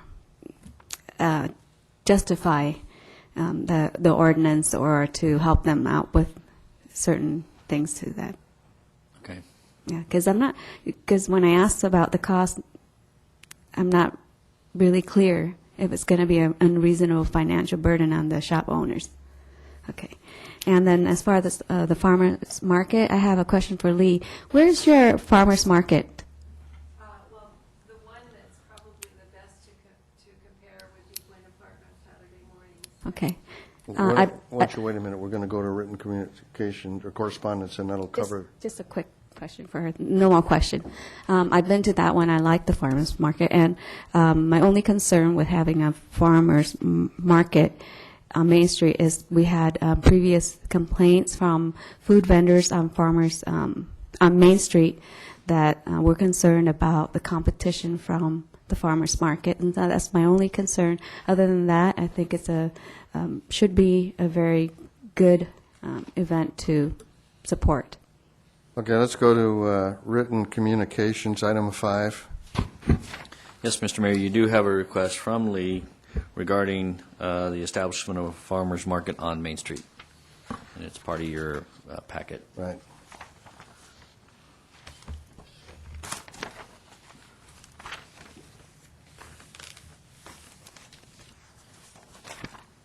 Just for your information, we passed out a yellow sheet. These were conditions that we had imposed on the previous farmers market, to give you an idea of, some of the operating requirements and limitations, et cetera. So this may give you a sense of what was done before and what we may do again if you choose to go forward. At the very bottom on the second page, there is a recommended addition to the conditions trying to address the types of food products that would be sold, so it wouldn't be in competition with Main Street.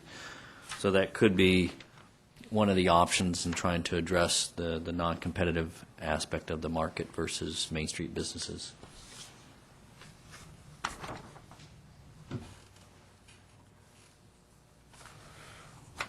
Okay, council, any comments or discussion?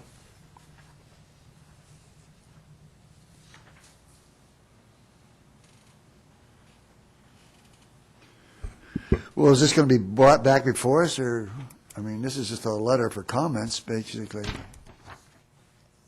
If you're prepared to take an action tonight, you can. If you'd like to think about it some more, we can re-agendize it and you can bring your thoughts. I don't know timing-wise if the group has some ideas as to how soon they want to get started, but Did the food vendors do they have notice of this? The food vendors on Main Street? well, they did attach to the letter as a petition dealing with the street closure, so I assume they've made contact with the businesses as to who. So we don't have any oppositions? We don't have any stated opposition right now, Okay. no.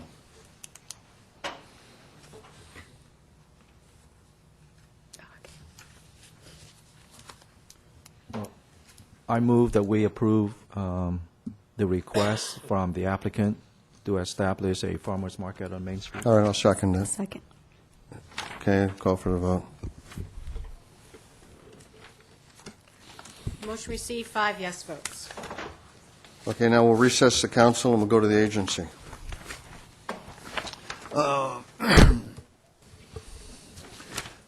Okay, Ms. Baylor, would you please show that all are present? We've had oral communications and public comments. Consent items, 4A minutes. Entertain a motion. Move it. We have a motion. Second. We have a second. Call for the vote. Minutes. Just minutes. The only thing that's there. Motion received, 5 yes votes. Okay, there are no public hearings. Items for consideration, 6A. Mr. Chairman, before you do that, can you also indicate that there was no reportable action from the closed session? There was no reportable action from the closed session. Thank you. 6A is a purchase and sale agreement for a property located at 12361 Chapman Avenue, and Greg Brown is here to give a staff report on this item. Thank you, Mr. Fertel. Chairman Broadwater, members of the agency, before you this evening is a purchase and sale agreement between Mel Ross LLC and the Agency for Community Development for the purchase of property located at 12361 Chapman Avenue, which is immediately adjacent to the Hyatt Hotel. In recent years, the subject property has been leased to non-credit tenants such as Bellamari and J.C. Fandango restaurants. These restaurants operated as both restaurants and bars. The bars had separate subleases that promoted events that were inconsistent with the adjacent businesses in the International West Resort District. These promotions and events led to an increased number of service calls for the city's police department. The owners of the restaurant have listed the property for lease but have been unsuccessful in finding a credit tenant for the 10,000-plus square foot restaurant. Because it is likely that the property may be leased to another non-credit tenant with similar operations as those in the past, agency staff approached the seller to purchase the property, and staff and the seller have negotiated terms for an agency purchase. It is staff's objective to act as a conduit to find a developer to purchase the property, and staff is currently in discussions with groups that would work with credit restaurant tenants to re-tenant the building. The terms for the proposed purchase are as follows. Purchase price is in the amount of $2,500,000. A $50,000 earnest money deposit shall be deposited by the agency into escrow upon execution of the agreement, which would be non-refundable following the agency's completion of its due diligence investigation on or before August 5th, 2010. The seller will provide the agency with a carryback loan in the amount of $1,250,000. This loan shall bear interest at 6.5% annually, payable in monthly installments, with the entire principal and interest payable 5 years from the close of escrow on the property. The agency will pay the balance of the purchase price of $1,200,000 at the close of escrow. Pursuant to the agreement, the agency and the seller will pay their respective portions of closing costs. Escrow will close on or before September 4th, 2010. The fiscal impact of the agency will be the purchase price of $2,500,000, as was mentioned earlier, plus interest to accrue on the seller carryback loan. The agency's share of closing costs are estimated, and keep in mind this is an estimate, to be approximately $15,000. Staff recommends that the agency take the following actions. Approve the purchase and sale agreement between the Agency for Community Development and the seller for the purchase of 12361 Chapman Avenue, and authorize the agency director to execute all pertinent documents on behalf of the agency, including modifications as needed. Staff's available to answer any questions you may have. Thank you.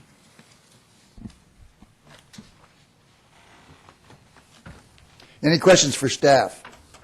Yes, I do. Mr. Doe, please. Mr. Brown, maybe we need to explain for the public's edification, when you say that the city will act as a conduit, what does that mean? Well, that approximately means that we would take a role in controlling this property to go out and find other developers or brokers that would help us find a suitable tenant use for this property. Over the last 23 years, how many different businesses have been started and then gone under and restarted at this location? Well, I might defer to Mr. Fertel, but I believe it's at least 4.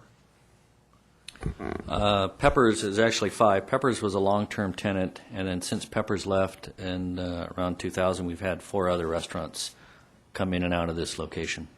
So what this proposal would mean is then the city would own this property at a location that for the past 23 years, 5 businesses have failed.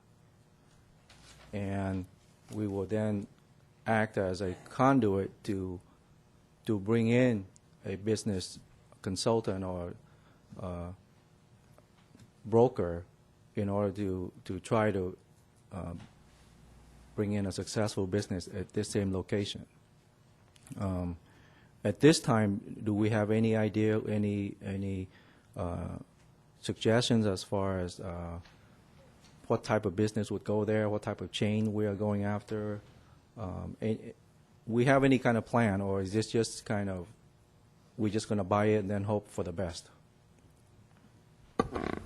Since the success of our hotels and the restaurants at Harbor and Chapman, we have been approached by several chain restaurants to be in the area. So we do believe that Harbor Boulevard International West is a very attractive and appealing location for restaurants. We unfortunately have had to turn down many restaurants because we have not had sites that we could offer a restaurant. So the fact that we do have an opportunity to market to restaurants is very favorable. I think we all know there are some challenges with this property, but by inserting ourselves into a role where we could help facilitate that, we think we could present a package to these restaurants that would make it attractive for them, and that would be our goal. Well, the 5 businesses that have failed at that location have always been restaurants, right? Correct. And what would we do differently that would help this location overcome the challenges that you mentioned earlier?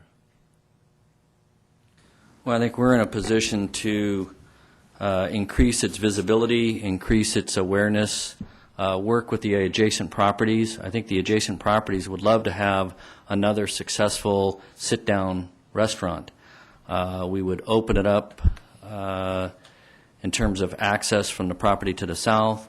We would create more lighting to draw people down Chapman so they don't feel like they're removed from Harbor.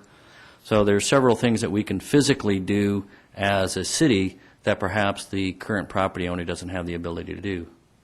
But these things would take additional financial resources from the city to do, right?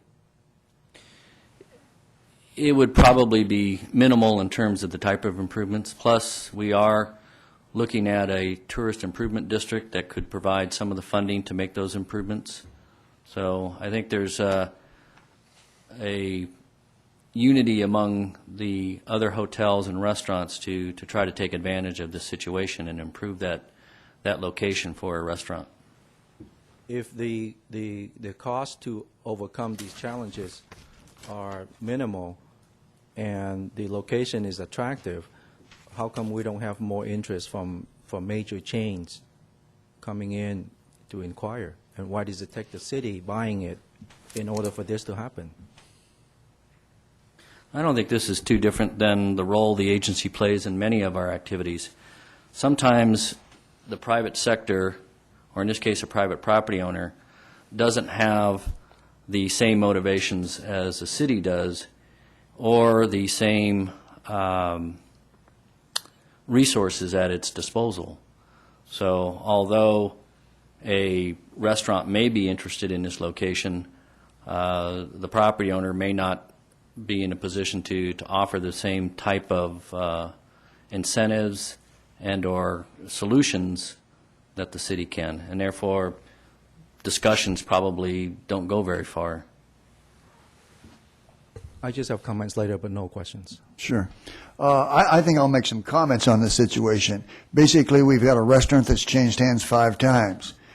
And basically, we have no idea why, because we really haven't gone through their books, that type of thing. But it's certainly not hard to read that the landlord is milking it for all that they can get, and that these restaurateurs go in there with the idea that they can make it work. And when they find out that they cannot make it work, that's where the city has problems. This idea of having all these rave dances and everything else that they've had in the past to finance what they've got themselves into doesn't work for us.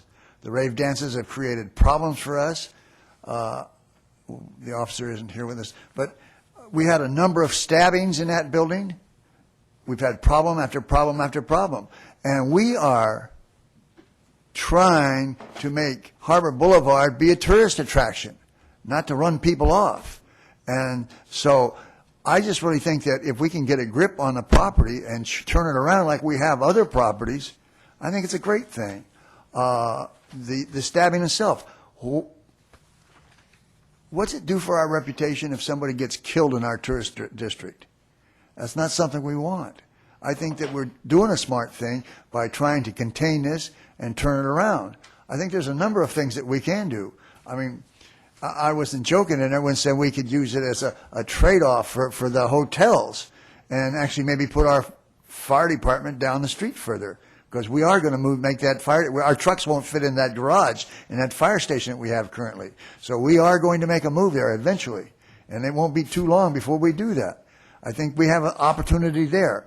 We also are going to have the opportunity for a number of different things. I mentioned that what a great location it would be for a wedding house like they have out on Knott Avenue. It's hard to explain how wonderful that is, that place on Knott Avenue. They turned it around from, what was the name of that restaurant? Marmax.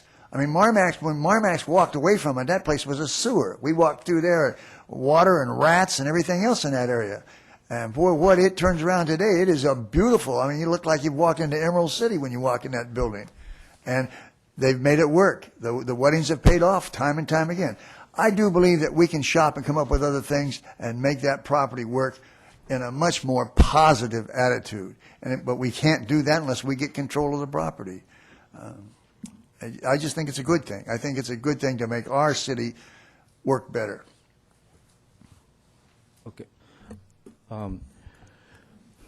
When I think of economic development, and I have to see that function in the role of the power of government, and what is it that we are empowered and entrusted to do.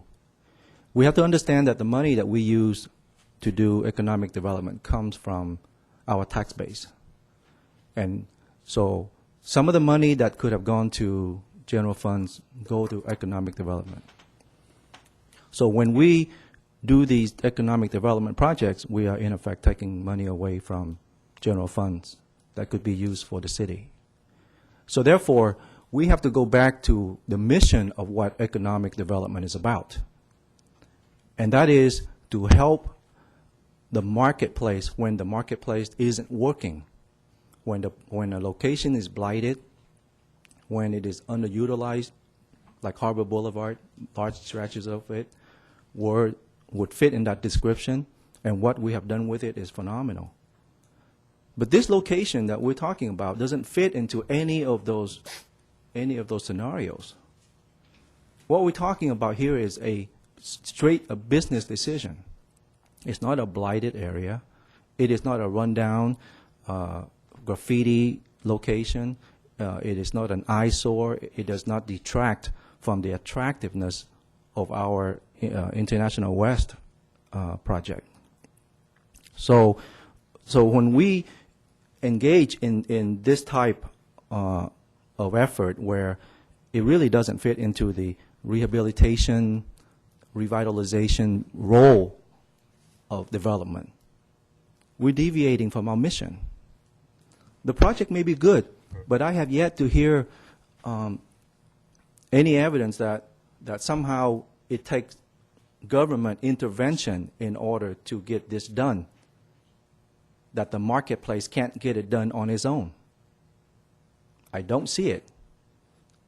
If the previous restaurateurs failed at this location because the landlord basically gouged them, then is that really the fault of anyone, or is that the responsibility of the city to try to rectify that situation? And I don't think so. We have to be very careful in seeing what role we play here. We are not elected in order to plan and build businesses. That's not what we're here for. That's not what economic development is about. I'm going to be against this project, and I think until we see more of a plan as to how this project fits into the overall scheme for either International West or economic development for the city, until we see more details and more specificity, I think right now it's just the idea is just buy it and then we'll hope for the best, and that's not what economic development is about. Go ahead and make your comment, please. Oh, okay. Councilman Doe's view is respectfully noted. As council member, I weigh the different benefits and disadvantages in a project, and I do agree with Councilman Doe. On the other hand, I do see that International West is a revenue project for Garden Grove, and I'm always in the direction to protect it, but not at the expense of the citizens. That's where I start to look at this business particularly.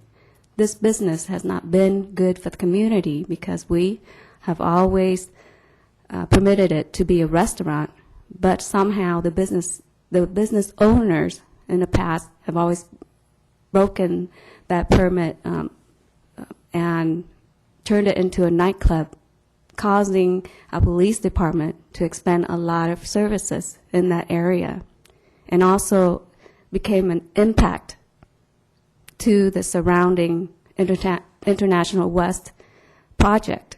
It's right next door to the Sheridan, and it's right across from Homewood Street, in an area we very much work on and protect. So for the staff to use it as a conduit, as they have explained, for me it's just an opportunity for the city to use our resources to make sure that the next business owner or whoever comes in there and develop, it is going to match the scheme of International West and going to be a business that is not going to cost us a lot of headache as far as welfare and safety, and expend a lot of our police resources on the business. And I know from the past, more than for 20 years, the police department have to have a lot of focus on that business in order for it to be safe. They would do everything that they can to turn it to a nightclub, bus people from out of town to the area, all the things that we want to avoid on Harbor Boulevard and anywhere else in Garden Grove, not just Harbor Boulevard. So sometimes we spend a little money, but it's a way we want to protect our citizen, to make sure things go in the right way. And as far as the redevelopment agency, we have that for redevelopment, and this is one of the redevelopment project area. And I think if we were to expend the money in the redevelopment project, it's adequate, and I will be supportive of this project. Any other comments? You know, it is really a difficult one, because I think this may sound foolish, but you look at it and you say it's so unsuccessful that you almost think it should be torn down and come in with a new set of plans to rebuild it so it's functional. I'm very familiar with all the different names of the restaurants and the problems that they had there, and I think that maybe it's going to take a new, fresh set of eyes to sit down and look at it and evaluate what uses it really has. There are some ideas that it can be used for other things. The restaurant, I just think the way it's sitting right now, you drive past it, you can't see it. There's nothing that draws your attention to it. It's difficult to get to, it's difficult to locate, and I think that has led to some of the problems that they've had with attracting customers. I think that we have a lot of experience in people developing and redeveloping and everything, and it is a crucial part of International West. There's no question about it. I don't think that if it were run the way it's been run by the last 5 renters, if you will, I don't think it's going to be successful. I think that you have to have new eyes look at it, and you have to be creative to overcome the pitfalls that are making it unsuccessful now.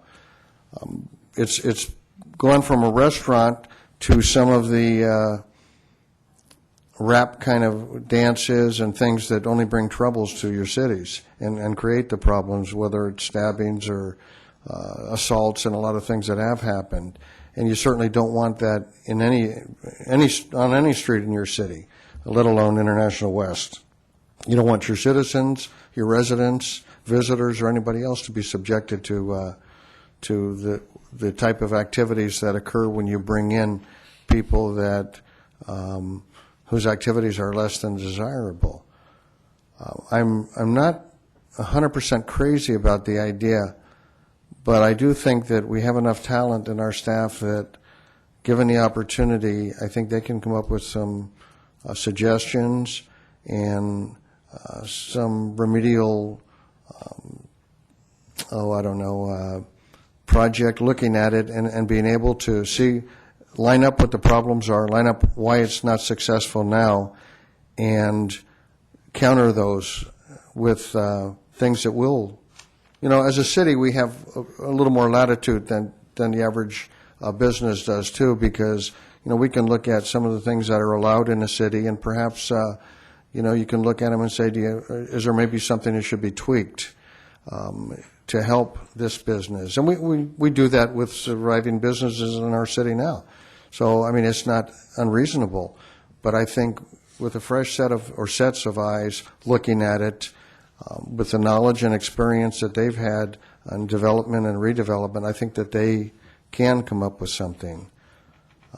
So based on those things, I'm going to go ahead and support it. Steve? Sure. I had a lot of thoughts on this one, kind of going back and forth on why should or shouldn't we want to jump in the middle of this property, which has been sort of inherently flawed for many years, and some of the uses that have gone through it before. But I think the biggest reason it's been flawed is just there's kind of economic obsolescence of the configuration of the property itself. So if it could be repositioned in a way that would attract, we keep calling them credit tenants, meaning like a big name brand restaurant or something that could come in there and be a sort of big value add to the area, then the city probably is in a good position to help facilitate that. That could involve looking at items such as, crosswalks across Chapman that would connect it with the other hotels, and or looking at the way the parking is configured, the way the space is configured, maybe doing some major repositioning of the building, or even demolishing the building and starting over. There's a lot of possibilities. I was weighing back and forth, why would the city want to expend resources, jump in on this particular piece as opposed to others? And I had a brief moment of clarity a few minutes ago and thought that the downside risk is I can think of at least several operators that would jump all over the chance of making that into like a banquet/wedding facility as sort of a backup plan, right? If plan A is go get cool restaurants and that kind of stuff and see if we can make that work, there's at least several specific operators I can think of that would love to go in either as a tenant or a buyer or a whatever to operate that, probably in pretty close to the building's current configuration. So I don't really see any major downside risk in getting into it. And there's direct and also indirect benefits to kind of continuing to invest in our vision of International West, which has been, which has paid off in multiples from the standpoint of the city's efforts over the years. So I'll support going forward on it. Okay, I'm going to move the issue. Entertain a second. Second. Call for the vote. Motion received 4 yes votes with Member Doe voting no. When I first heard this, I was not interested in it at all. I don't like Steve Barkless particularly. I'm not really thrilled with the guys that own it. However, I think we can really make something work out of this. I really do believe it. And it'll be fun to see it work, and I hope it'll be profitable for us. I hope it'll be profitable for the citizens of this community. A lot of people said, nay, nay, nay, nay, don't tear things down. Have the private sector do it. Have the private sector do it. I've heard that ever since I've been involved in city government. The private sector doesn't do it unless it's handed to them. And we've seen that. When we tore all that property out and we leveled the land, we had all kinds of people coming to us, talking to us about it. But you didn't see anybody else gathering it up and leveling it and doing that. And I think this is maybe on a much smaller situation, but the private sector ran the fire station motel. And they ran it, and they ran it, and they ran it into the ground, and it cost us nothing but problems and thousands of dollars. Let's hope that this doesn't cost us thousands and millions or whatever. I'd like to see us keep notes on this, so we can say maybe a diary of how this worked, how it happened, and what the finale is be. I really think this is something interesting. All right. Any other matters from agency members or director? Anybody want to say anything? You don't want to defend redevelopment after Mr. Doe tore it apart. We won't spank him tonight. Anyway, you're certainly welcome to your opinion, Mr. Doe. At this time, we will adjourn until August. It says July 27th down here. That's not true at all. It's July 27th. What? July 27th is council. August 10th. August 10th. Huh? August 10th. All right. Looking at agency, it says July 27th. Okay. It's all yours, Mr. Mayor. Okay, we'll go to the sanitary district. Let the record show all members are present, and we'll go to consent items. Okay, I have a motion. Second. And a second. Call for the vote.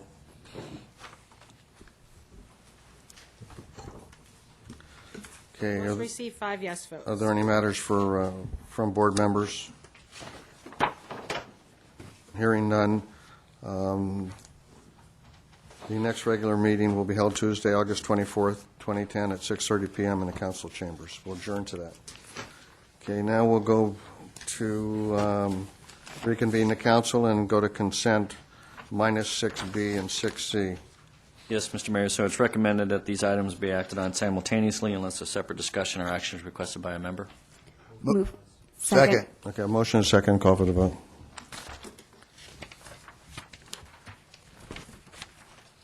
Councilmember Jones. Motion received 5 yes votes. Okay, public hearings. Mr. Mayor, you have a public hearing to consider assessments for the Garden Grove Street Lighting District, Street Lighting District number 99-1, and the Park Maintenance District for fiscal year 2010-11. And we're waiting on Mr. Okino to give a staff report on this. Okay.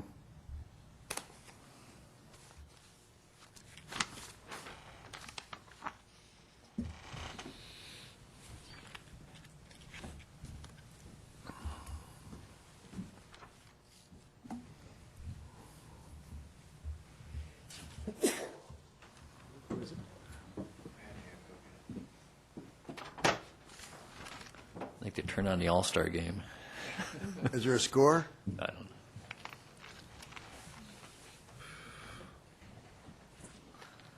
know. I think we ought to turn it off. Maybe that's the problem. I think it's a problem. I didn't hear. Go ahead.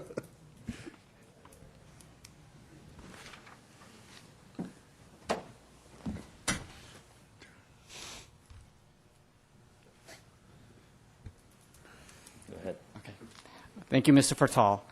Mr. Mayor and members of the City Council, tonight the City Council is asked to consider holding a public hearing and then adopting the confirming resolutions for collection of assessments on the city street lighting and park maintenance districts. On June 8, 2010, 3 resolutions of intention to levy and collect these assessments were adopted by the City Council.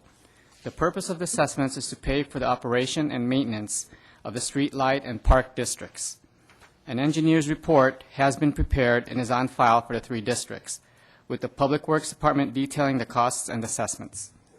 The public hearing is required by law, and its purpose is to hear testimony on the question of the annual assessments.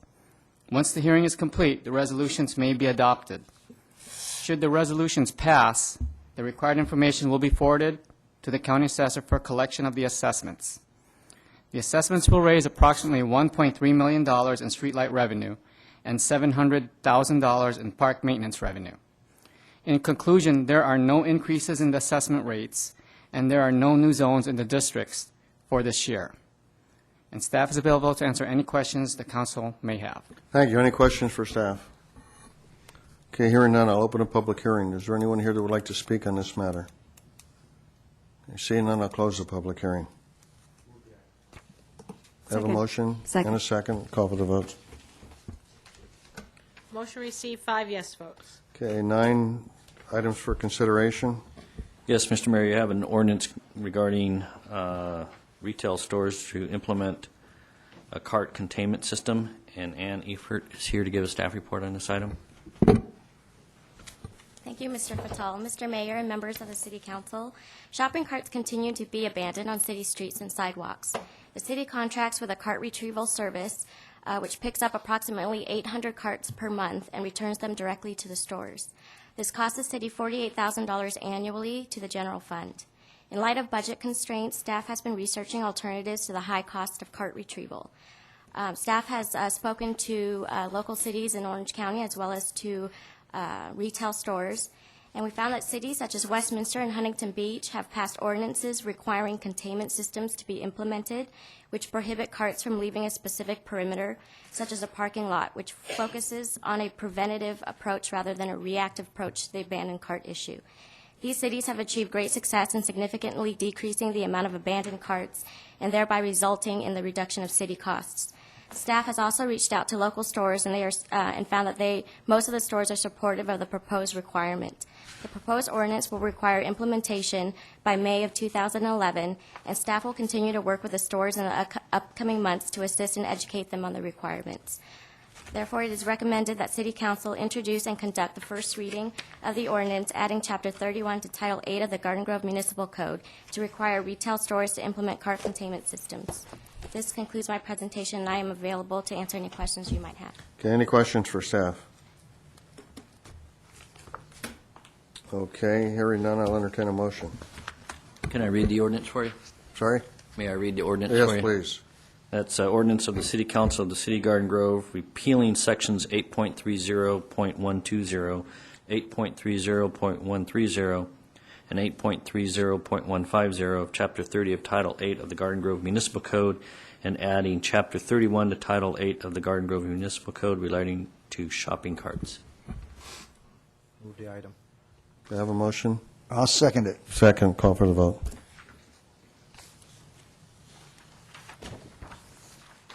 Motion received, 5 yes votes.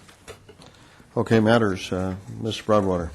Well, I really didn't say anything about the shopping cart, but one time one of my sons did a scout thing, and we went out and collected the shopping carts all over the city. And that was the times when the city had, the stores had to retrieve their own carts. They could come down to the yard and pick out their carts. I thought we ought to get a crushing machine and just crush them up, but sort of found out that was against the law. But we had one person speak on carts, how he went out and retrieved them and stuff, you know. The cities balked about coming and picking them up from the yard. I mean, not the city, the stores. In fact, not only did they balk, they spent a lot of their own money on lobbyists to go to Sacramento and put in a law that said we couldn't force them to come to the yard and pick them up. We had to deliver them back to them. So I'm glad to see us do this tonight. I think it's a good thing. I think the stores have not done a good job in protecting their own carts and stuff. So this sounds good, and I hope it works. Thank you, Ms. Wayne. Before I start, do we have an ordinance against people taking the carts out of the shopping center? It is unlawful under the city's code for them to remove the carts, yes. Okay, thank you. Just want to remind everyone that the summer concert will begin on every Thursday night from 6:30 to 8:30 p.m. at the clock tower. Isn't that? Eastgate Park. Oh, Eastgate Park. Thank you. It's kind of hard to read from here. I see. So every Thursday night, come out and enjoy Jumping Jack Flash, Hollywood U2, Elton, The Early Years, The Answer, No Duh, Springsteen, Don't Stop Believing, Rolling Stone, U2, Elton John, Top 40, No Doubt Tribute, and Bruce Springsteen, and Journey Tribute. I recognize everybody except for No Duh and Jumping Jack. They may have been after my time. Because I don't think Bruce or Bill know of them, so they couldn't have been before my time. You are right. Just a reminder, the housing applications, you still can put an application in online until the end of the month, and that's GardenGroveWaitingList.com, GardenGroveWaitingList.com. And congratulations to the staff on the grand opening of Buena Clinton. And it's located at 12661 Sunswest Avenue in Garden Grove.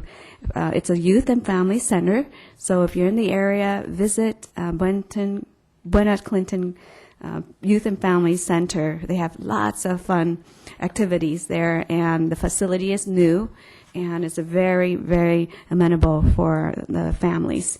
I know that the Central Garden Grove Neighborhood Association is going to have a barbecue at 12421 Laurelene Street on July 17th.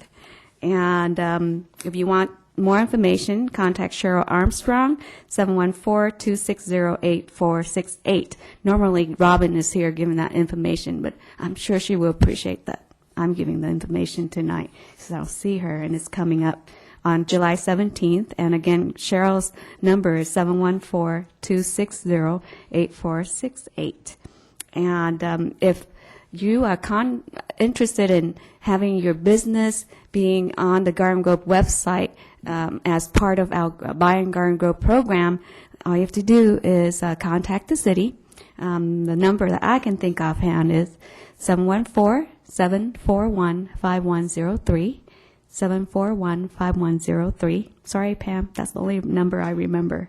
So have a good week coming up, and we'll see you again on August 10th. And lastly, my condolence to the founder of Care Ambulance family. Thank you. Mr. Jones. I don't have anything to add. Thanks. Thank you. Mr. Dell. I need to say this because I haven't heard it today. Buy in Garden Grove. Thank you. That's it. Thanks. Okay, I've got a few things that I want to mention. Actually, the Buena Clinton Youth Family Center, Mr. Broadwater and I were down at the well, celebrating the opening today, and it's a fantastic building. There, you know, without the volunteers, I mean, there are so many people that are a part of that do wonderful things for the kids and the families that live down there, and the ones that really need it the most. And the city staff and everyone included has done an outstanding job on that. It's just beautiful. Today, we were talking about Chet. You know, one thing about Chet, he's very innovative. He's come up with some of the great ideas, and he mentioned one of them, that the Mayor's Link, where I go out and I talk to different people, just kind of meet and greet business owners and people running the businesses, and, you know, let them know what's available from the city and see if there's anything we can do to help them. And today we were up at Brookhurst and Chapman, and I did about 20 businesses up there. And what was really nice is, you know, some people were a little bit below last year, but nobody was really that bad. I mean, yeah, they want more sales, and they were fluctuating a little bit, but it wasn't as bad. They're still hanging on. And what amazed me is there were only like 2 vacancies at the whole north side of the promenade, Brookhurst and Chapman. Everything else was loaded. And another thing that I wish we had known about, I'd like to have mentioned before, is one of the businesses that I went to was the Regal Theaters at 9741 Chapman. And they have a program going on right now on Tuesdays and Wednesdays, July 13 and 14, July 20 and 21, July 27 and 28, August 3 and 4, and August 10 and 11. At 10 o'clock in the morning, for several hours, they have 2 movies that are free. Especially for the kids. However, everybody's invited. Anyone, if you don't live in Garden Grove, you can still go and see a free movie. And I wish we'd have known a little more about that, because it helps, especially with the parents, because summertime, and a lot of times they're looking for things for the kids to do to keep them busy so they don't get into trouble. But anyway, Tuesdays and Wednesdays from now until August 10th and 11th, you can go. All the movies are free. I'm sure you have to pay for popcorn and any goodies you want, but I think it's a great thing, and it helps a lot of the kids. One of the things that was, let me back up a little bit. I know Mr. Broadwater, and I think a couple other people on the council had mentioned they had gone to the Gem Theater to see Fiddler on the Roof. Well, I did go before it was over, and it was packed the night I was there. It was great. It was a great production, and that's one of the neat things about the city. We're gaining a little more recognition, I think, in the theatrical community, that we really have some great presentations going on, and there's a lot of talented people. And the other night was the first of the concerts, and Jumpin' Jack Flash, I was out there. It was packed. I mean, it was just packed. There's so many things that are neat that we do within the community or for the community or with the community. It's just great. I mean, that's what kind of reminds you of that small town atmosphere and keeps it alive in even bigger cities. Another outstanding thing, too, is Canteen, which is the world's largest vending machine company, is moving its regional headquarters to Knott Street. And that's a 7-year lease, and it's about a $1.9 million deal. So I'm excited to hear about that, and I just can't wait to figure out how much money we're going to get. I'm really happy about that. Yeah, I don't care. We can count it if it's in pennies. That's okay. And the Berlin and Coat Factory at Harbor and the Boulevard, the signs are up. It's going to be opening pretty soon. I don't have a date. Yeah, I think it's another month or two. I think it was August that I had heard, but we'll keep you posted on that. But there's a lot of small businesses, and you know, we're really concerned about that, as well as the large businesses too. But as I said, the ones that I was talking to today, they're, you know, a little bit slow. Things are a little bit below, but they're doing better than keeping their head above water. And it's just amazing, all the stores that we have up in Brookhurst and Chapman. And Ross is in there recently, and there's some other stores that have come. So you might go and check it out. Somebody had mentioned the fireworks. I rode from, I think it was 4 or 5 o'clock till about 1 o'clock in the morning.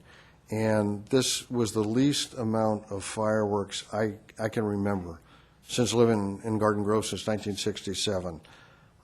Someone may complain, I don't know about their neighborhoods. I can tell you that I was with the sergeant, so we were kind of going all over the city. We have that benefit. And it was nothing compared to last year or the year before. So I think our program is working. I think that a lot of people are afraid of getting a fine. There's always going to be some violators, and banning safe and sane fireworks is not going to stop those people anyway. The only way you generally stop them is one or two different fines, $1,000 or $2,000, and then sometimes they get the idea. I'm going to adjourn the meeting tonight in the memory of Carl Richardson. I had mentioned earlier the history of him, the founder of Care Ambulance, and he's survived by the family. I mentioned all that, but I also want to adjourn in honor of another person. If you'd been with the city for any length of time, you would remember Owen Whithauer. He started with the Garden Grove in 1961, and he worked with Garden Grove through urban development and other assignments, and he retired in October of 1979. He was 83 years old, and he was involved in Alliance and the Masons, and just always involved in the community. But I'll tell you one thing about it. If you ever met him, he's one of the nicest gentlemen and a true gentleman that you would ever want to meet. I don't think I ever heard him say a bad word about anyone.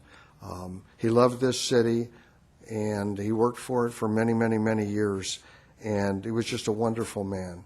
And our condolences go out to his family as well as to the Richardson family, and they will be remembered in our thoughts and prayers. I'm going to adjourn the meeting now, and the next meeting will be August, come on. 10th. Oh, come on, I thought you guys were going to prompt me. Where's the cue card so nobody would know? Wait, how about this? Okay, wait a second. I don't need August 10th, Perfect. 2010. What time? 6:30, 6:30 unless we have closed session. closed session. Okay, you got it, right here. I'll see you then.